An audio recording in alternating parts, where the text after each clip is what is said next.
श्री महालक्ष्मी कवचम्। ॐ अस्य श्री महालक्ष्मी कवच मंत्रस्य ब्रह्मा ऋषिः गायत्री छन्दः महालक्ष्मीर्देवता महालक्ष्मी प्रीत्यर्थं जपे विनियोगः। इंद्र उवाच समस्तकवचानां तु तेजस्वी कवचोत्तमम् आत्मरक्षणमारोग्यं सत्यं त्वं ब्रूहि गीस्पते। श्रीगुरु उवाच महालक्ष्म्यास्तु कवचं प्रवक्ष्यामि समासतः चतुर्दशसु लोकेषु रहस्यं ब्रह्मणोदितम्। ब्रह्मोवाच शिरो मे विष्णुपत्नी च ललाटम् अमृतोद्भवा चक्षुषी सुविशालाक्षी श्रवणे सागराम्बुजा घ्राणं पातु वरारोहा जिह्वा माम्नाय रूपिणी मुखं पातु महालक्ष्मीः कंठं वैकुण्ठवासिनी स्कन्धौ मे जानकी पातु भुजौ भार्गवनन्दिनी बाहुदौ द्रविणी पातु करौ हरिवराङ्गना वक्षः पातु च श्रीदेवी हृदयं हरिसुन्दरी कुक्षिं च वैष्णवी पातु नाभिं भुवनमातृका कटिं च पातु वाराही सक्थिनी देवदेवता ऊरू नारायणी पातु जानुनी चन्द्रसोदरी इंदिरा पातु जङ्घे मे पादौ भक्तनमस्कृता नखान्तेजस्विनी पातु सर्वाङ्गं करुणामयी ब्रह्मणा लोकरक्षार्थं निर्मितं कवचं श्रियः ये पठन्ति महात्मानस्ते च धन्या जगत्त्रये कवचेनावृताङ्गनां जनानां जयदा सदा मातेव सर्वसुखदा भव त्वम् अमरेश्वरी भूयः सिद्धिं वाप्नोति पूर्वोक्तं ब्रह्मणा स्वयं लक्ष्मीर्हरिप्रिया पद्मा एतन्नामत्रयं स्मरन् नामत्रयमिदं जप्त्वा स याति परमां श्रियम् यः पठेत् स च धर्मात्मा सर्वान् कामान् वाप्नुयात्। इंद्र उवाच समस्तकवचानां तु तेजस्वी कवचोत्तमम् आत्मरक्षणमारोग्यं सत्यं त्वं ब्रूहि गीस्पते। श्रीगुरु उवाच महालक्ष्म्यास्तु कवचं प्रवक्ष्यामि समासतः चतुर्दशसु लोकेषु रहस्यं ब्रह्मणोदितम्। ब्रह्मोवाच शिरो मे विष्णुपत्नी च ललाटम् अमृतोद्भवा चक्षुषी सुविशालाक्षी श्रवणे सागराम्बुजा घ्राणं पातु वरारोहा जिह्वा माम्नाय रूपिणी मुखं पातु महालक्ष्मीः कंठं वैकुण्ठवासिनी स्कन्धौ मे जानकी पातु भुजौ भार्गवनन्दिनी बाहुदौ द्रविणी पातु करौ हरिवराङ्गना वक्षः पातु च श्रीदेवी हृदयं हरिसुन्दरी कुक्षिं च वैष्णवी पातु नाभिं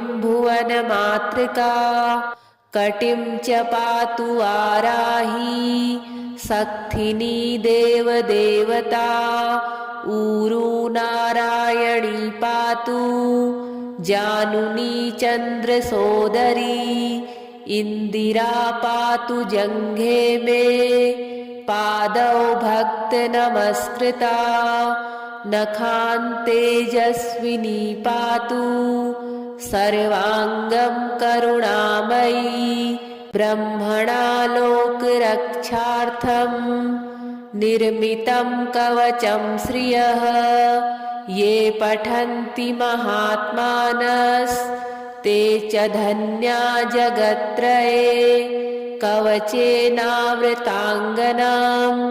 जनानां जयदा सदा मातेव सर्वसुखदा भव त्वम् अमरेश्वरी भूयः सिद्धिं वाप्नोति पूर्वोक्तं ब्रह्मणा स्वयं लक्ष्मीर्हरिप्रिया पद्मा एतन्नामत्रयं स्मरन् नामत्रयमिदं जप्त्वा स याति परमां श्रियम् यः पठेत् स च धर्मात्मा सर्वान् कामान् वाप्नुयात् इन्द्र उवाच समस्तकवचानां तु तेजस्वी कवचोत्तमम् आत्मरक्षणमारोग्यं सत्यं त्वं ब्रूहि गीस्पते श्रीगुरु उवाच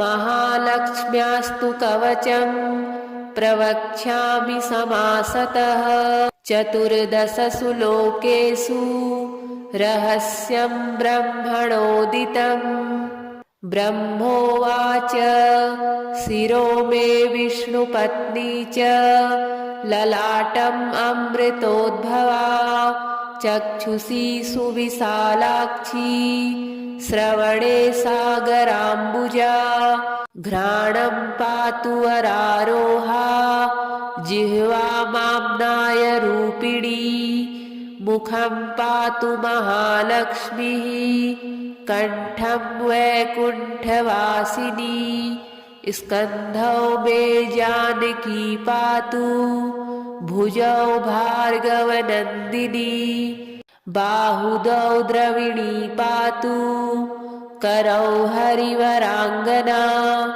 वक्षः पातु च श्रीदेवी हृदयं हरिसुन्दरी कुक्षिं च वैष्णवी पातु नाभिं भुवनमातृका कटिं च पातु वाराही सक्थिनी देवदेवता ऊरू नारायणी पातु जानुनी चन्द्रसोदरी इन्दिरा पातु जङ्घे मे पादौ भक्तनमस्कृता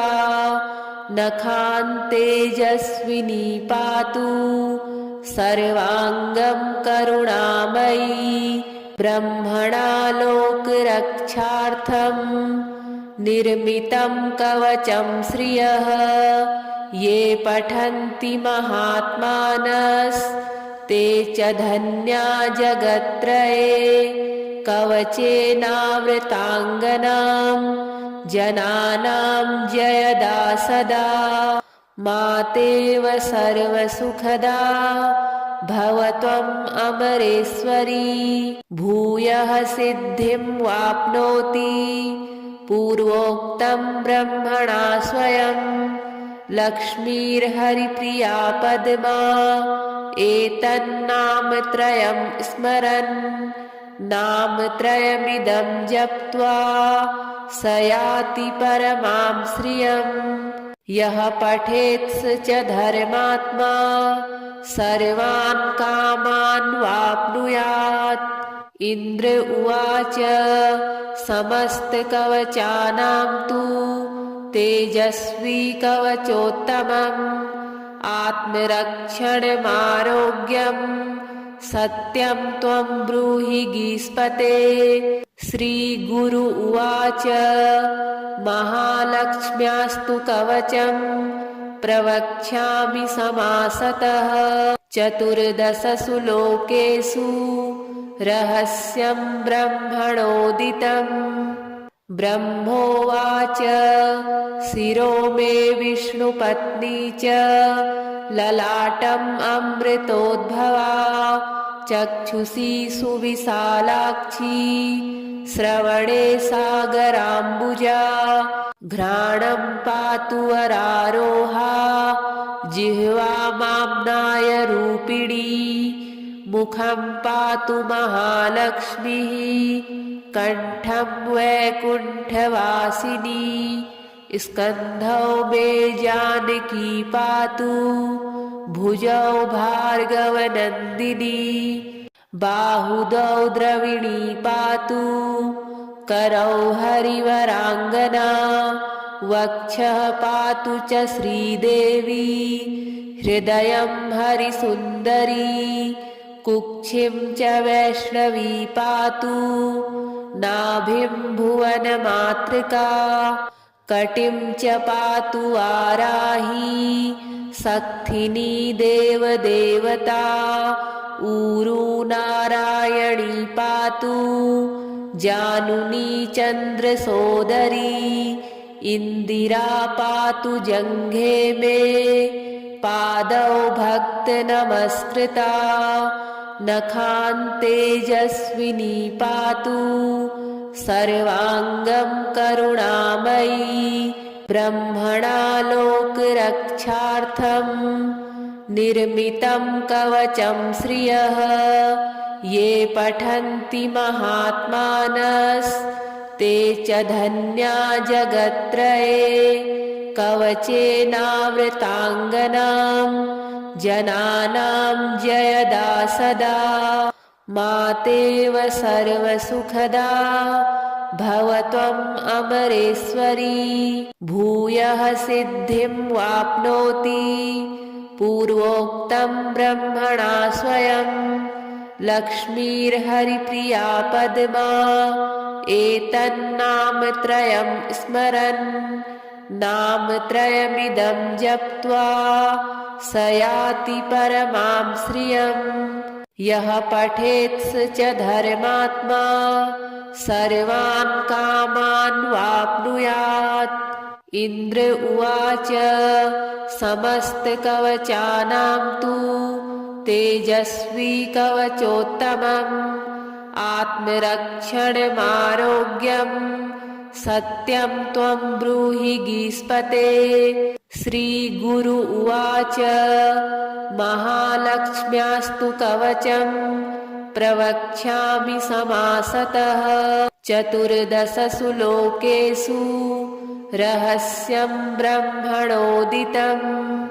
ब्रह्मोवाच शिरो मे विष्णुपत्नी च ललाटम् अमृतोद्भवा।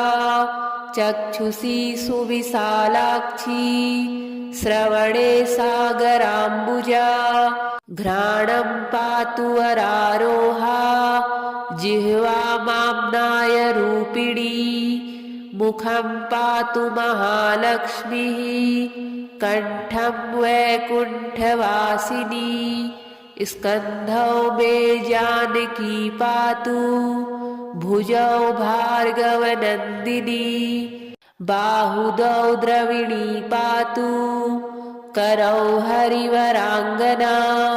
वक्षः पातु च श्रीदेवी हृदयं हरिसुन्दरी। कुक्षिं च वैष्णवी पातु नाभिं भुवनमातृका। कटिं च पातु वाराही सक्थिनी देवदेवता। ऊरू नारायणी पातु जानुनी चन्द्रसोदरी। इन्दिरा पातु जङ्घे मे पादौ भक्तनमस्कृता।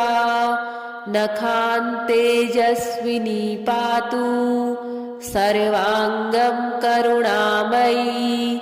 ब्रह्मणा लोकरक्षार्थं निर्मितं कवचं श्रियः ये पठन्ति महात्मानस्ते च धन्या जगत्त्रये कवचेनावृताङ्गनां जनानां जयदा सदा मातेव सर्वसुखदा भवत्वम् अमरेश्वरी भूयः सिद्धिं वाप्नोति पूर्वोक्तं ब्रह्मणा स्वयं लक्ष्मीर्हरिप्रिया पद्मा एतन्नामत्रयं स्मरन् नामत्रयमिदं जप्त्वा स याति परमां श्रियम् यः पठेत् स च धर्मात्मा सर्वान् कामान् वाप्नुयात्। इन्द्र उवाच समस्तकवचानां तु तेजस्वी कवचोत्तमम् आत्मरक्षणमारोग्यं सत्यं त्वं ब्रूहि गीस्पते। श्रीगुरु उवाच महालक्ष्म्यास्तु कवचं प्रवक्ष्यामि समासतः चतुर्दशसु लोकेषु रहस्यं ब्रह्मणोदितम्। ब्रह्मोवाच शिरो मे विष्णुपत्नी च ललाटम् अमृतोद्भवा चक्षुषी सुविशालाक्षी श्रवणे सागराम्बुजा घ्राणं पातु वरारोहा जिह्वा माम्नाय रूपिणी मुखं पातु महालक्ष्मीः कंठं वैकुण्ठवासिनी स्कन्धौ मे जानकी पातु भुजौ भार्गवनन्दिनी बाहुदौ द्रविणी पातु करौ हरिवराङ्गना वक्षः पातु च श्रीदेवी हृदयं हरिसुन्दरी कुक्षिं च वैष्णवी पातु नाभिं भुवनमातृका कटिं च पातु वाराही सक्थिनी देवदेवता ऊरू नारायणी पातु जानुनी चन्द्रसोदरी इन्दिरा पातु जङ्घे मे पादौ भक्तनमस्कृता नखान्तेजस्विनी पातु सर्वाङ्गं करुणामयी ब्रह्मणा लोकरक्षार्थं निर्मितं कवचं श्रियः ये पठन्ति महात्मानस्ते च धन्या जगत्त्रये कवचेनावृताङ्गनां जनानां जयदा सदा मातेव सर्वसुखदा भवत्वम् अमरेश्वरी भूयः सिद्धिं वाप्नोति पूर्वोक्तं ब्रह्मणा स्वयं लक्ष्मीर्हरिप्रिया पद्मा एतन्नामत्रयं स्मरन् नामत्रयमिदं जप्त्वा स याति परमां श्रियम् यः पठेत् स च धर्मात्मा सर्वान् कामान् वाप्नुयात्। इन्द्र उवाच समस्तकवचानां तु तेजस्वी कवचोत्तमम् आत्मरक्षणमारोग्यं सत्यं त्वं ब्रूहि गीस्पते। श्रीगुरु उवाच महालक्ष्म्यास्तु कवचं प्रवक्ष्यामि समासतः चतुर्दशसु लोकेषु रहस्यं ब्रह्मणोदितम्। ब्रह्मोवाच शिरो मे विष्णुपत्नी च ललाटम् अमृतोद्भवा चक्षुषी सुविशालाक्षी श्रवणे सागराम्बुजा घ्राणं पातु वरारोहा जिह्वामाम्नाय रूपिणी मुखं पातु महालक्ष्मीः कण्ठं वैकुण्ठवासिनी स्कन्धौ मे जानकी पातु भुजौ भार्गवनन्दिनी बाहुदौ द्रविणी पातु करौ हरिवराङ्गना वक्षः पातु च श्रीदेवी हृदयं हरिसुन्दरी कुक्षिं च वैष्णवी पातु नाभिं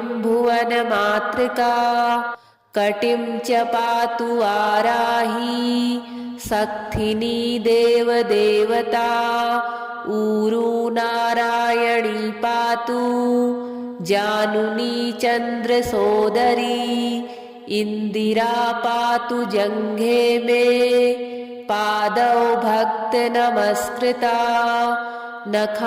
नखान्तेजस्विनी पातु सर्वाङ्गं करुणामयी ब्रह्मणा लोकरक्षार्थं निर्मितं कवचं श्रियः ये पठन्ति महात्मानस्ते च धन्या जगत्त्रये कवचेनावृताङ्गनां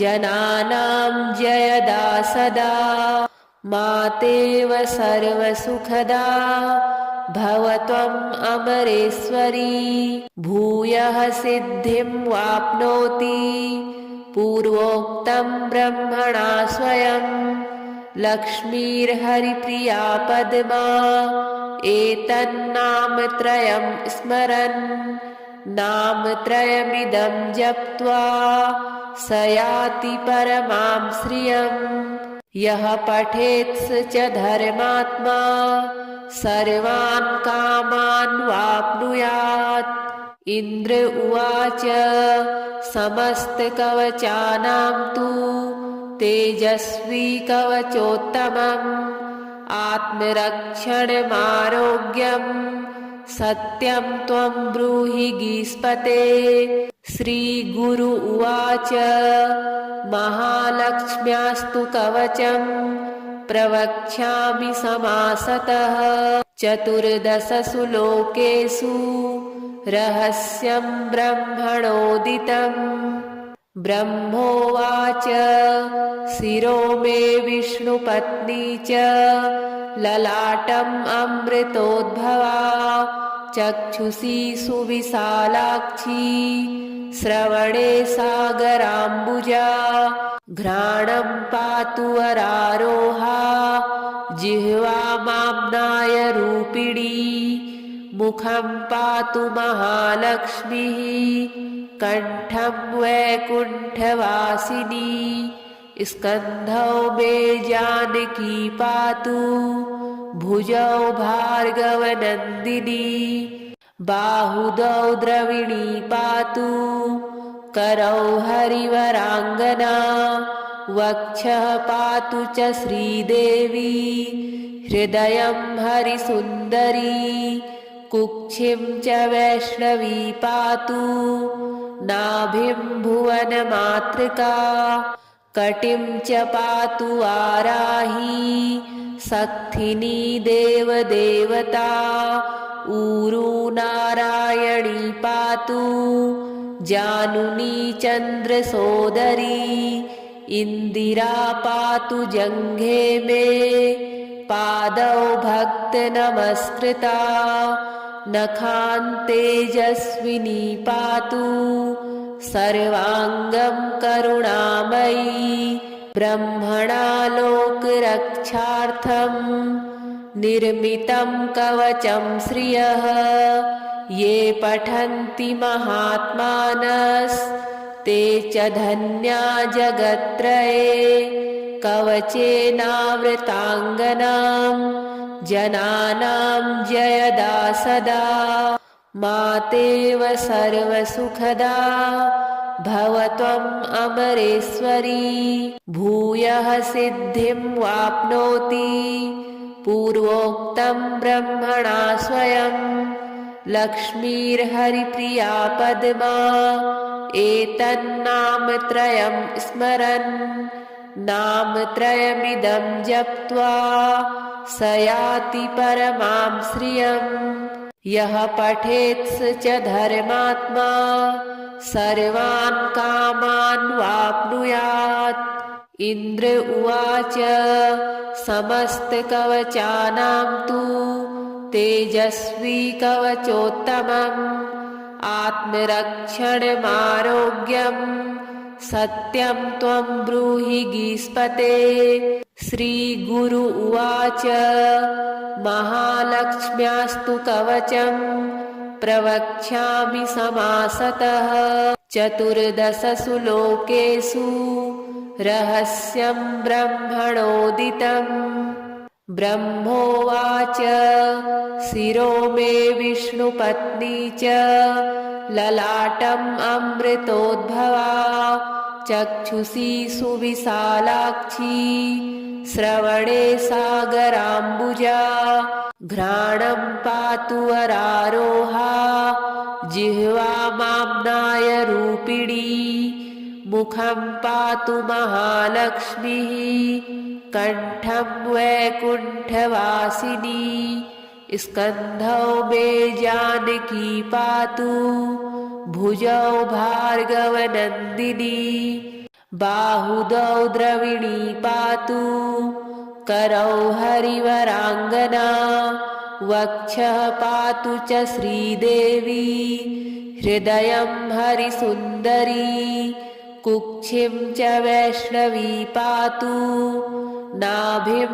भुवनमातृका कटिं च पातु वाराही सक्थिनी देवदेवता ऊरू नारायणी पातु जानुनी चन्द्रसोदरी इन्दिरा पातु जङ्घे मे पादौ भक्तनमस्कृता नखान्तेजस्विनी पातु सर्वाङ्गं करुणामयी ब्रह्मणा लोकरक्षार्थं निर्मितं कवचं श्रियः ये पठन्ति महात्मानस्ते च धन्या जगत्त्रये कवचेनावृताङ्गनां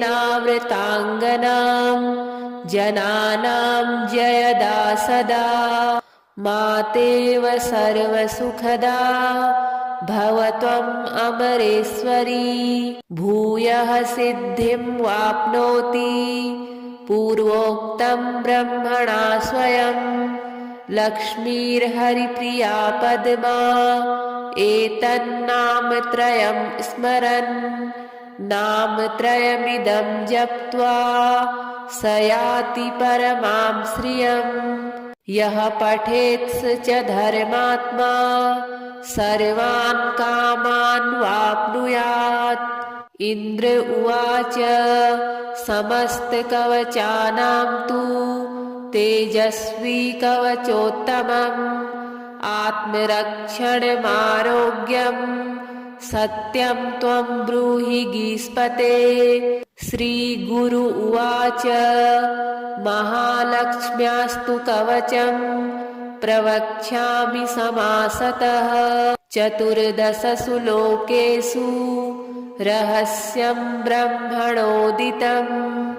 ब्रह्मोवाच शिरो मे विष्णुपत्नी च ललाटम् अमृतोद्भवा चक्षुषी सुविशालाक्षी श्रवणे सागराम्बुजा घ्राणं पातु वरारोहा जिह्वा माम्नाय रूपिणी मुखं पातु महालक्ष्मीः कंठं वैकुण्ठवासिनी स्कन्धौ मे जानकी पातु भुजौ भार्गवनन्दिनी बाहुदौ द्रविणी पातु करौ हरिवराङ्गना वक्षः पातु च श्रीदेवी हृदयं हरिसुन्दरी कुक्षिं च वैष्णवी पातु नाभिं भुवनमातृका कटिं च पातु वाराही सक्थिनी देवदेवता ऊरू नारायणी पातु जानुनी चन्द्रसोदरी इन्दिरा पातु जङ्घे मे पादौ भक्तनमस्कृता नखान्तेजस्विनी पातु सर्वाङ्गं करुणामयी ब्रह्मणा लोकरक्षार्थं निर्मितं कवचं श्रियः ये पठन्ति महात्मानस्ते च धन्या जगत्त्रये कवचेनावृताङ्गनां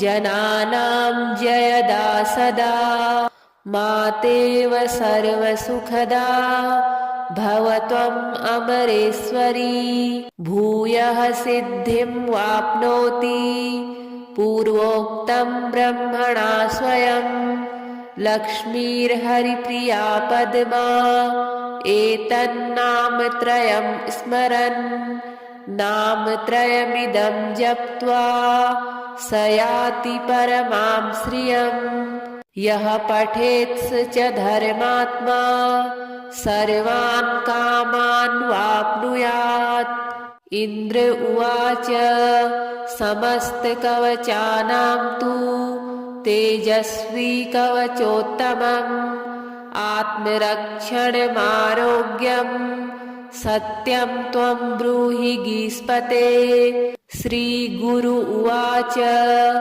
महालक्ष्म्यास्तु कवचं प्रवक्ष्यामि समासतः चतुर्दशसु लोकेषु रहस्यं ब्रह्मणोदितम् ब्रह्मोवाच शिरो मे विष्णुपत्नी च ललाटम् अमृतोद्भवा चक्षुषी सुविशालाक्षी श्रवणे सागराम्बुजा घ्राणं पातु वरारोहा जिह्वा माम्नाय रूपिणी मुखं पातु महालक्ष्मीः कण्ठं वैकुण्ठवासिनी स्कन्धौ मे जानकी पातु भुजौ भार्गवनन्दिनी बाहुदौ द्रविणी पातु करौ हरिवराङ्गना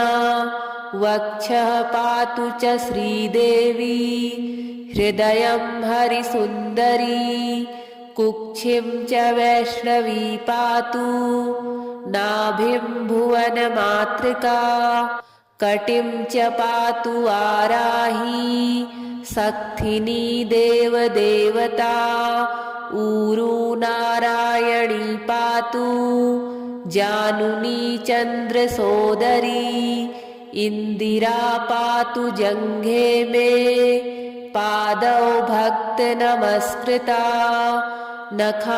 नखान्तेजस्विनी पातु सर्वाङ्गं करुणामयी ब्रह्मणा लोकरक्षार्थं निर्मितं कवचं श्रियः ये पठन्ति महात्मानस्ते च धन्या जगत्त्रये कवचेनावृताङ्गनां जनानां जयदा सदा मातेव सर्वसुखदा भव त्वम् अमरेश्वरी भूयः सिद्धिं वाप्नोति पूर्वोक्तं ब्रह्मणा स्वयं लक्ष्मीर्हरिप्रिया पद्मा एतन्नामत्रयं स्मरन् नामत्रयमिदं जप्त्वा स याति परमां श्रियम् यः पठेत् स च धर्मात्मा सर्वान् कामान् वाप्नुयात् इन्द्र उवाच समस्तकवचानां तु तेजस्वी कवचोत्तमम् आत्मरक्षणमारोग्यं सत्यं त्वं ब्रूहि गीस्पते। श्रीगुरु उवाच महालक्ष्म्यास्तु कवचं प्रवक्ष्यामि समासतः। चतुर्दशसु लोकेषु रहस्यं ब्रह्मणोदितम्। ब्रह्मोवाच शिरो मे विष्णुपत्नी च ललाटम् अमृतोद्भवा। चक्षुषी सुविशालाक्षी श्रवणे सागराम्बुजा। घ्राणं पातु वरारोहा जिह्वा माम्नाय रूपिणी। मुखं पातु महालक्ष्मीः कण्ठं वैकुण्ठवासिनी। स्कन्धौ मे जानकी पातु भुजौ भार्गवनन्दिनी। बाहुदौ द्रविणी पातु करौ हरिवराङ्गना। वक्षः पातु च श्रीदेवी हृदयं हरिसुन्दरी। कुक्षिं च वैष्णवी पातु नाभिं भुवनमातृका। कटिं च पातु वाराही सक्थिनी देवदेवता। ऊरू नारायणी पातु जानुनी चन्द्रसोदरी। इन्दिरा पातु जङ्घे मे पादौ भक्तनमस्कृता। नखान्तेजस्विनी पातु सर्वाङ्गं करुणामयी। ब्रह्मणा लोकरक्षार्थं निर्मितं कवचं श्रियः। ये पठन्ति महात्मानस्ते च धन्या जगत्त्रये। कवचेनावृताङ्गनां जनानां जयदा सदा। मातेव सर्वसुखदा भव त्वम् अमरेश्वरी। भूयः सिद्धिं वाप्नोति पूर्वोक्तं ब्रह्मणा स्वयं। लक्ष्मीर्हरिप्रिया पद्मा एतन्नामत्रयं स्मरन्।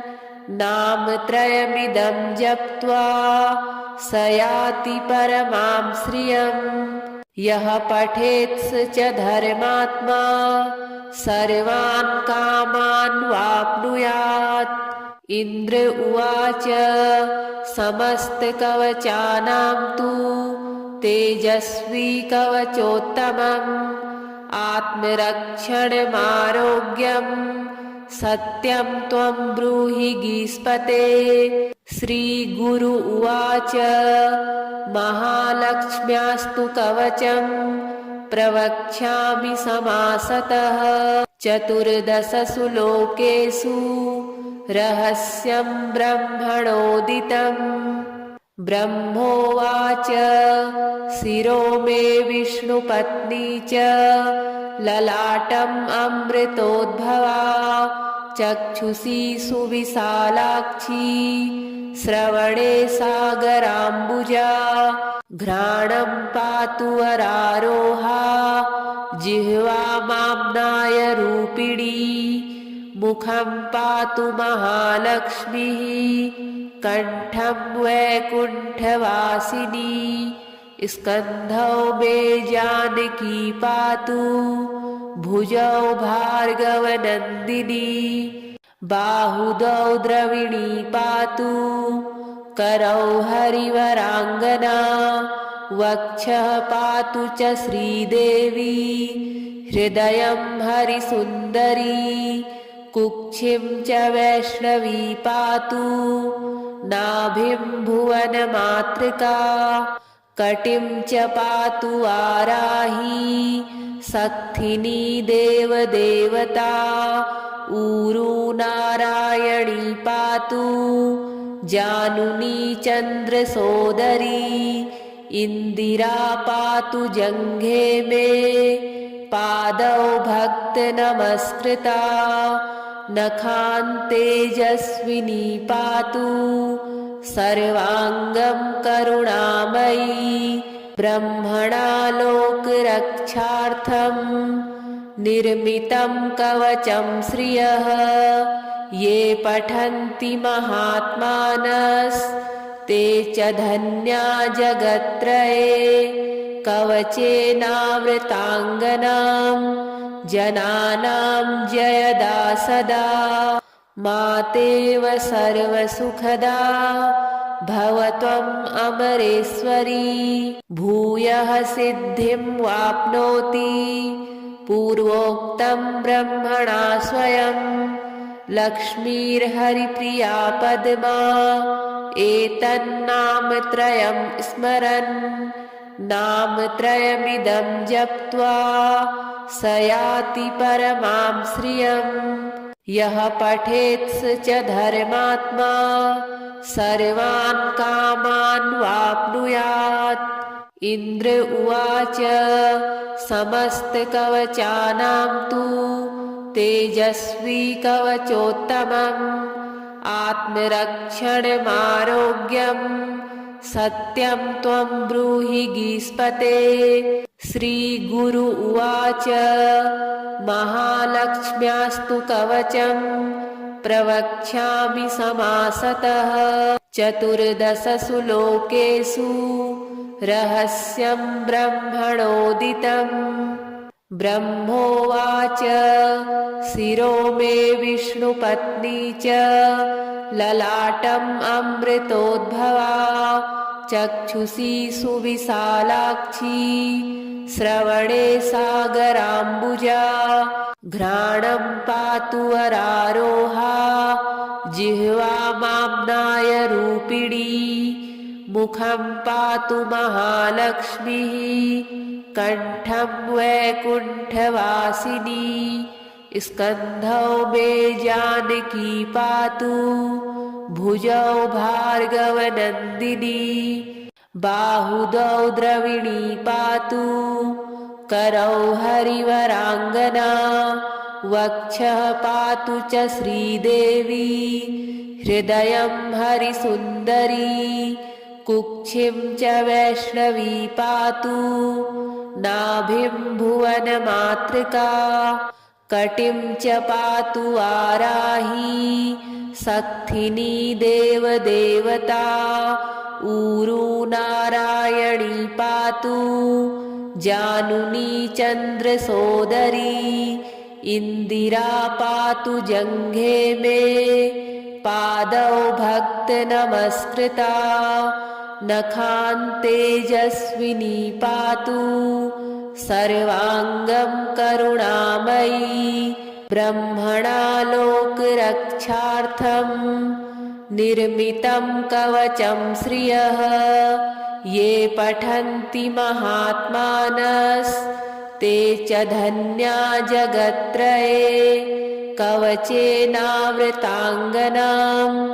जनानां जयदा सदा मातेव सर्वसुखदा भवत्वम् अमरेश्वरी भूयः सिद्धिं वाप्नोति पूर्वोक्तं ब्रह्मणा स्वयं लक्ष्मीर्हरिप्रिया पद्मा एतन्नामत्रयं स्मरन् नामत्रयमिदं जप्त्वा स याति परमां श्रियम् यः पठेत् स च धर्मात्मा सर्वान् कामान् वाप्नुयात्। इन्द्र उवाच समस्तकवचानां तु तेजस्वी कवचोत्तमम् आत्मरक्षणमारोग्यं सत्यं त्वं ब्रूहि गीस्पते। श्रीगुरु उवाच महालक्ष्म्यास्तु कवचं प्रवक्ष्यामि समासतः चतुर्दशसु लोकेषु रहस्यं ब्रह्मणोदितम्।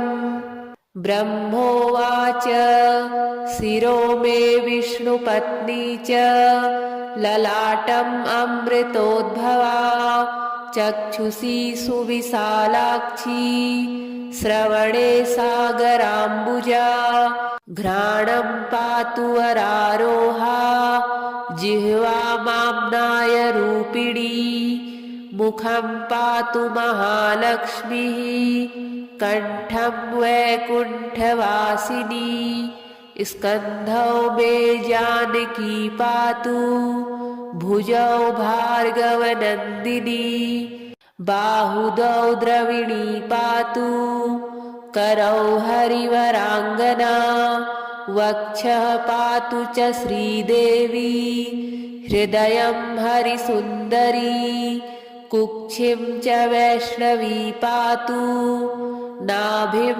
भुवनमातृका कटिं च पातु वाराही सक्थिनी देवदेवता ऊरू नारायणी पातु जानुनी चन्द्रसोदरी इन्दिरा पातु जङ्घे मे पादौ भक्तनमस्कृता नखान्तेजस्विनी पातु सर्वाङ्गं करुणामयी ब्रह्मणा लोकरक्षार्थं निर्मितं कवचं श्रियः ये पठन्ति महात्मानस्ते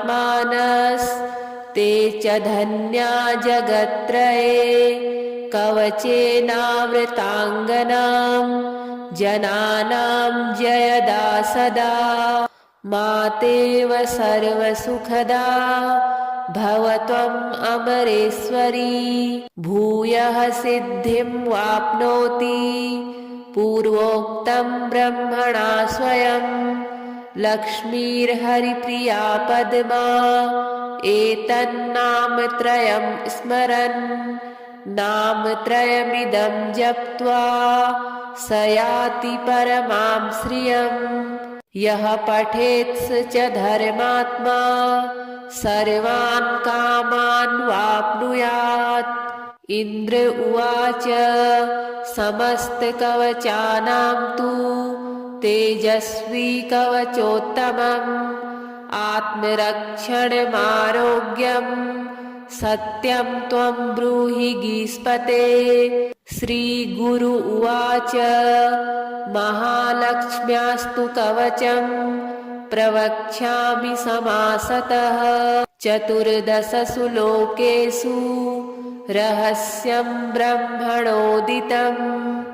ब्रह्मोवाच शिरो मे विष्णुपत्नी च ललाटम् अमृतोद्भवा चक्षुषी सुविशालाक्षी श्रवणे सागराम्बुजा घ्राणं पातु वरारोहा जिह्वामाम्नाय रूपिणी मुखं पातु महालक्ष्मीः कंठं वैकुण्ठवासिनी स्कन्धौ मे जानकी पातु भुजौ भार्गवनन्दिनी बाहुदौ द्रविणी पातु करौ हरिवराङ्गना वक्षः पातु च श्रीदेवी हृदयं हरिसुन्दरी कुक्षिं च वैष्णवी पातु नाभिं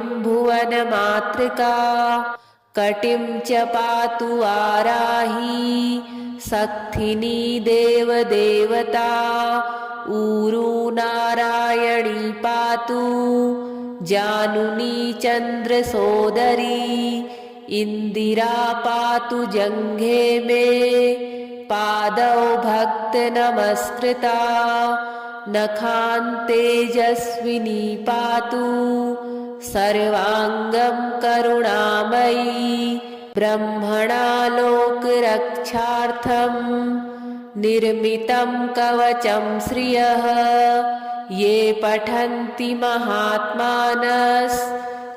च धन्या जगत्त्रये कवचेनावृताङ्गनां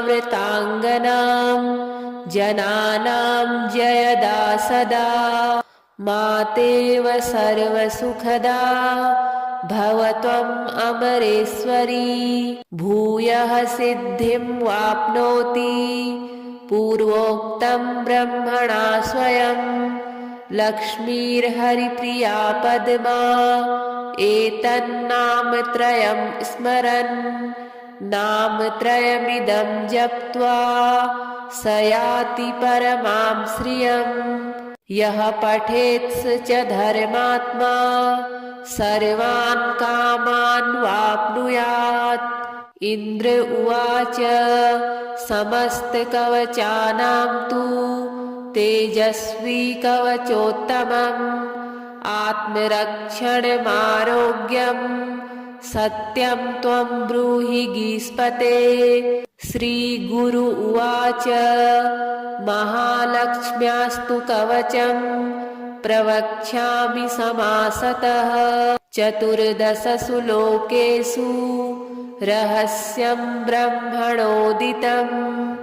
ब्रह्मोवाच शिरो मे विष्णुपत्नी च ललाटम् अमृतोद्भवा चक्षुषी सुविशालाक्षी श्रवणे सागराम्बुजा घ्राणं पातु वरारोहा जिह्वा माम्नाय रूपिणी मुखं पातु महालक्ष्मीः कंठं वैकुण्ठवासिनी स्कन्धौ मे जानकी पातु भुजौ भार्गवनन्दिनी बाहुदौ द्रविणी पातु करौ हरिवराङ्गना वक्षः पातु च श्रीदेवी हृदयं हरिसुन्दरी कुक्षिं च वैष्णवी पातु नाभिं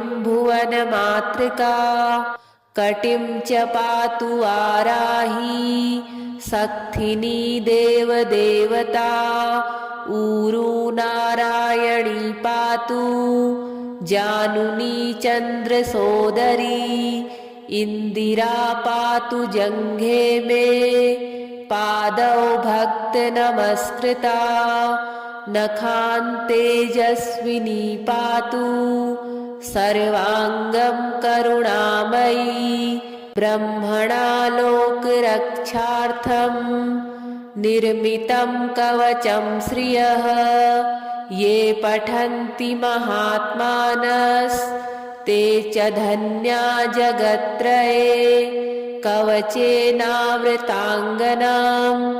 जनानां जयदा सदा मातेव सर्वसुखदा भवत्वम् अमरेश्वरी भूयः सिद्धिं वाप्नोति पूर्वोक्तं ब्रह्मणा स्वयं लक्ष्मीर्हरिप्रिया पद्मा एतन्नामत्रयं स्मरन् नामत्रयमिदं जप्त्वा स याति परमां श्रियम् यः पठेत् स च धर्मात्मा सर्वान् कामान् वाप्नुयात्। इन्द्र उवाच समस्तकवचानां तु तेजस्वी कवचोत्तमम् आत्मरक्षणमारोग्यं सत्यं त्वं ब्रूहि गीस्पते। श्रीगुरु उवाच महालक्ष्म्यास्तु कवचं प्रवक्ष्यामि समासतः चतुर्दशसु लोकेषु रहस्यं ब्रह्मणोदितम्।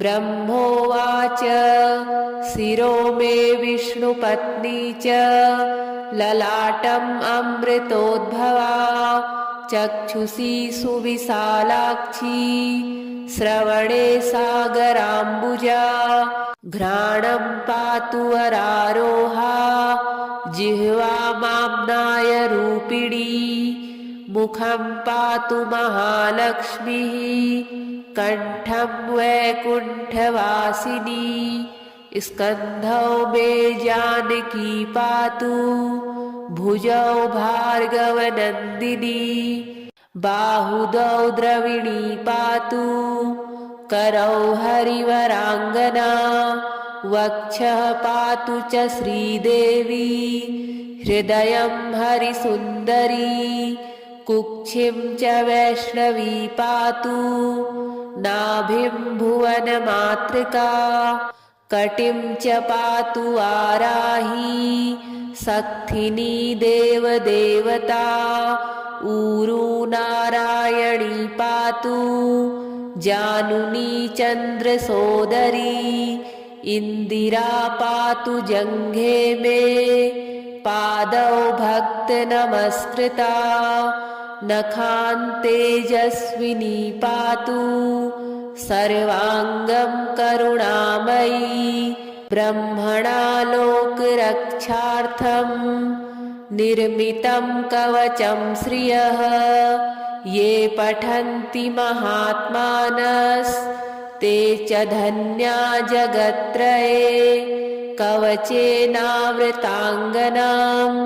जनानां जयदा सदा मातेव सर्वसुखदा भव त्वम् अमरेश्वरी भूयः सिद्धिं वाप्नोति पूर्वोक्तं ब्रह्मणा स्वयं लक्ष्मीर्हरिप्रिया पद्मा एतन्नामत्रयं स्मरन् नामत्रयमिदं जप्त्वा स याति परमां श्रियम् यः पठेत् स च धर्मात्मा सर्वान् कामान् वाप्नुयात् इन्द्र उवाच समस्तकवचानां तु तेजस्वी कवचोत्तमम् आत्मरक्षणमारोग्यं सत्यं त्वं ब्रूहि गीस्पते श्रीगुरु उवाच महालक्ष्म्यास्तु कवचं प्रवक्ष्यामि समासतः चतुर्दशसु लोकेषु रहस्यं ब्रह्मणोदितम् ब्रह्मोवाच शिरो मे विष्णुपत्नी च ललाटम् अमृतोद्भवा चक्षुषी सुविशालाक्षी श्रवणे सागराम्बुजा घ्राणं पातु वरारोहा जिह्वा माम्नाय रूपिणी मुखं पातु महालक्ष्मीः कण्ठं वैकुण्ठवासिनी स्कन्धौ मे जानकी पातु भुजौ भार्गवनन्दिनी बाहुदौ द्रविणी पातु करौ हरिवराङ्गना वक्षः पातु च श्रीदेवी हृदयं हरिसुन्दरी कुक्षिं च वैष्णवी पातु नाभिं भुवनमातृका कटिं च पातु वाराही सक्थिनी देवदेवता ऊरू नारायणी पातु जानुनी चन्द्रसोदरी इन्दिरा पातु जङ्घे मे पादौ भक्तनमस्कृता नखान्तेजस्विनी पातु सर्वाङ्गं करुणामयी ब्रह्मणा लोकरक्षार्थं निर्मितं कवचं श्रियः ये पठन्ति महात्मानस्ते च धन्या जगत्त्रये कवचेनावृताङ्गनां जनानां जयदा सदा मातेव सर्वसुखदा भव त्वम् अमरेश्वरी भूयः सिद्धिं वाप्नोति पूर्वोक्तं ब्रह्मणा स्वयं लक्ष्मीर्हरिप्रिया पद्मा एतन्नामत्रयं स्मरन् नामत्रयमिदं जप्त्वा स याति परमां श्रियम् यः पठेत् स च धर्मात्मा सर्वान् कामान् वाप्नुयात् इन्द्र उवाच समस्तकवचानां तु तेजस्वी कवचोत्तमम् आत्मरक्षणमारोग्यं सत्यं त्वं ब्रूहि गीस्पते श्रीगुरु उवाच महालक्ष्म्यास्तु कवचं प्रवक्ष्यामि समासतः चतुर्दशसु लोकेषु रहस्यं ब्रह्मणोदितम्। ब्रह्मोवाच शिरो मे विष्णुपत्नी च ललाटम् अमृतोद्भवा चक्षुषी सुविशालाक्षी श्रवणे सागराम्बुजा घ्राणं पातु वरारोहा जिह्वा माम्नाय रूपिणी मुखं पातु महालक्ष्मीः कंठं वैकुण्ठवासिनी स्कन्धौ मे जानकी पातु भुजौ भार्गवनन्दिनी बाहुदौ द्रविणी पातु करौ हरिवराङ्गना वक्षः पातु च श्रीदेवी हृदयं हरिसुन्दरी कुक्षिं च वैष्णवी पातु नाभिं